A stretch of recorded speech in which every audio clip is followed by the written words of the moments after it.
ಸುಳ್ಳು ಬೇರೆ ಬಗೊಳ್ತೇನೋ?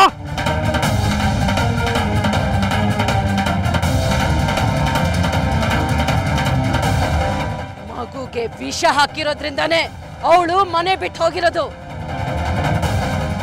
ನೀನೇ ತಾನೇ ಅವಳನ್ನ ಮನೆ ಬಿಟ್ಟು ಕಳ್ಸಿರೋದು. ಹೇಳೋ, ಎಲ್ಲಿ ಹೋಗಿದ್ದಾಳೆ?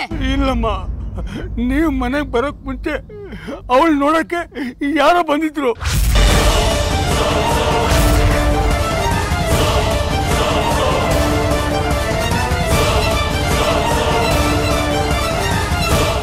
ಯಾರು ಅಂದ್ರೆ? ರುದ್ರವಂಶದವರು.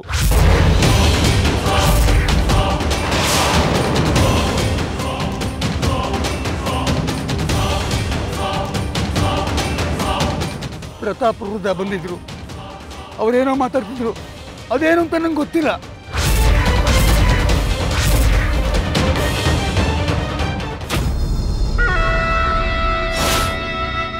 ಲೇ ಮಾದಪ್ಪ, ನಿನಗೆ ಗೊತ್ತಿರೋದಿಷ್ಟೇ. ನಿನ್ನೆ ನಿನ್ನ ಸೊಸೆ ಬೋರಮ್ಮ ರುದ್ರವಂಶದ ಪ್ರತಾಪನ ಹತ್ರ ಮಾತಾಡಿದ್ಲು. ಇಷ್ಟು ಮಾತ್ರ ನಿಂಗೆ ಗೊತ್ತಿರೋದು. ನಾನೇ ಕೇಳಿದ್ರು, ಯಾರೇ ಬಂದು ಕೇಳಿದ್ರು ಇದನ್ನೇ ಹೇಳಬೇಕು. ಅರ್ಥ ಆಯ್ತಾ? ಆಹಾ, ರುದ್ರವಂಶದವ್ರಾ? ಬಿಡಲ್ಲ ಅವ್ರನ್ನ, ಬಿಡಲ್ಲ ಅವ್ರನ್ನ. ಅಬ್ಬೆ ನೋಡು ನೋಡು, ರುದ್ರವಂಶದವ್ರು ಏನ್ ಮಾಡಿದ್ದಾರೆ ನೋಡು.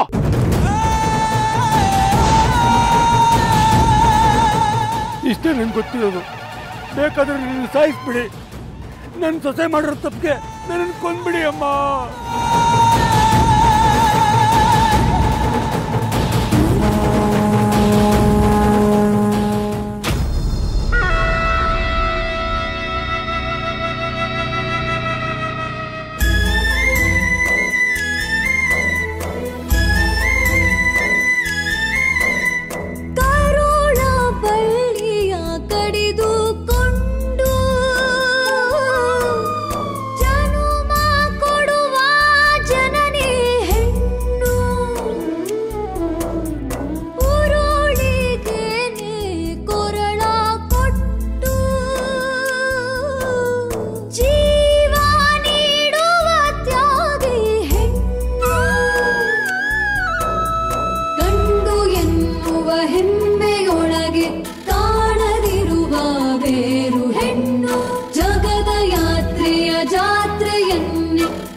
ರುದ್ರವಂಶದವರು ಮಗು ಹಾಲಲ್ಲಿ ವಿಷ ಬೆರ್ಸಕ್ ಹೇಳಿದ್ರಂತೆ.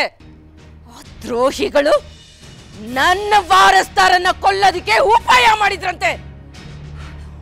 ಬರೀ ದ್ರೋಹಿಗಳಲ್ಲ ಬೇ, ವಂಚಕರು. ಯಾವಾಗ್ಲೂ ಹೇಗೆ ಇನ್ನೊಬ್ರನ್ನ ಹಾಳು ಮಾಡೋದು ಅಂತಾನೆ ಯೋಚನೆ ಮಾಡ್ತಿರ್ತಾರೆ. ಬನ್ನಿ,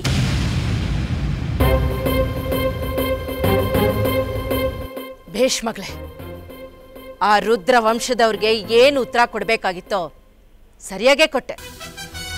ಸಿಂಹವಂಶದ ರಾಜಮಾತೆಯಾಗಿ ನೀನು ಏನು ಮಾಡಬೇಕಾಗಿತ್ತೋ ಅದನ್ನ ಮಾಡಿದೆ. ನೆಚ್ಚದೆ ನಿನ್ನ ಹೊಟ್ಟೆಲಿ ಸಿಂಹನೇ ಹುಟ್ಟಿರೋದು ಅಂತ ಈಗ ಅವ್ರಿಗೆ ಅರ್ಥ ಆಗಿರುತ್ತೆ.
ಕುರುಕ್ಷೇತ್ರದಲ್ಲಿ ಬಿಟ್ಟು ಹೋದ್ರಿ. ಯಾರ್ಯಾರ ಒಟ್ಟಿಗೆಲ್ಲ ಯುದ್ಧ ಮಾಡಿ ನಾನೊಬ್ಳೆ ಎಷ್ಟು ಅಂತ ಹೋರಾಡ್ಲಿ, ನನ್ ಕೈ ಕಾಲು ಸೋಲ್ತಾ ಇದ್ದೇರಿ. ಎಲ್ರ ಮುಂದೆ ಧೈರ್ಯಸ್ತೆ ತರ ನಿಂತ್ಕೋತೀನಿ ನಿಜ, ಆದ್ರೆ ಒಳಗೊಳಗೆ ನಂಗೆ ತುಂಬಾ ಭಯ ಆಗ್ತಿದೆ ರೀ. ಇಲ್ಲಿಂದ ಯಾರೂ ಇಲ್ಲ ರೀ.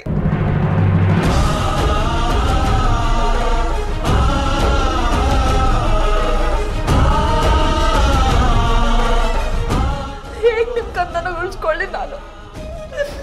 ಯಾಕ್ರೆ ಬಿಟ್ಟಾದ್ರಿ ನನ್ನ? ಯಾಕೆ?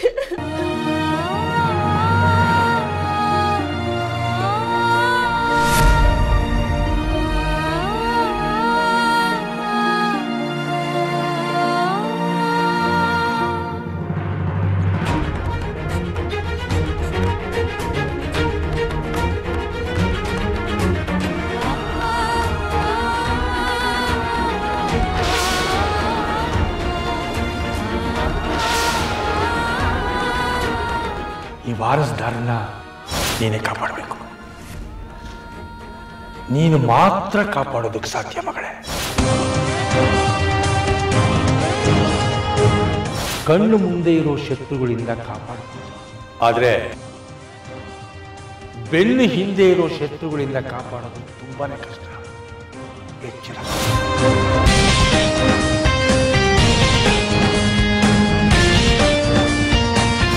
ನಿನ್ನ ಹೊಟ್ಟೆಲಿ ಸಿಂಹನೇ ಹುಟ್ಟಿರೋದು ಅಂತ ಈಗ ಅವ್ರಿಗೆ ಅರ್ಥ ಆಗಿರುತ್ತೆ.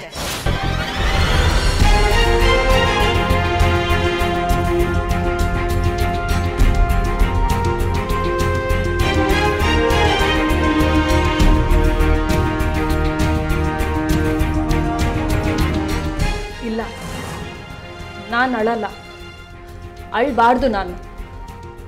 ನಾನತ್ರ ಮನು ಧೈರ್ಯ ಕಳ್ಕೊತಾಳೆ.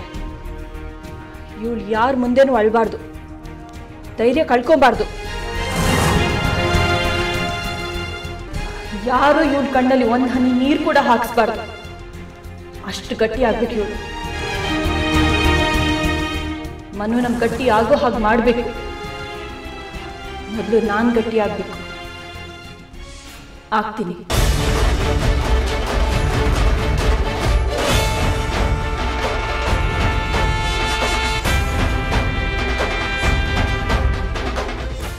ಎಲ್ರಿಗೂ ಎಷ್ಟೆಷ್ಟು ಕೂಲಿ ಕೊಡಬೇಕು ಅಂತ ನಿರ್ಧಾರ ನಾನು ಮಾಡಿದ್ದೀನಿ. ಬೇಕಿದ್ದವರು ತಗೋಬಹುದು, ಬೇಡದೆ ಹೋದವರು ಬಿಡಬಹುದು. ನಿಮ್ಗೆಲ್ಲ ತೊಂದರೆ ಆಗಿದ್ರೆ ಪಂಚಾಯಿತಿ ಕರಿಬಹುದು. ಕರೆಸಿ ದೊರೆಗಳನ್ನ, ಅವ್ರೇನ್ ಹೇಳ್ತಾರೆ ಕೇಳೋಣಂತೆ. ದೊರೆಗಳು ಮಾತಾಡಲ್ಲ ಅಂತ ನಮಗೂ ಗೊತ್ತು ಆದಿತ್ಯ ಸಿಂಹ. ಆದ್ರೆ ದೊರೆಗಳು ತಾಯಿ ಮಾತಾಡ್ತಾರಲ್ಲ.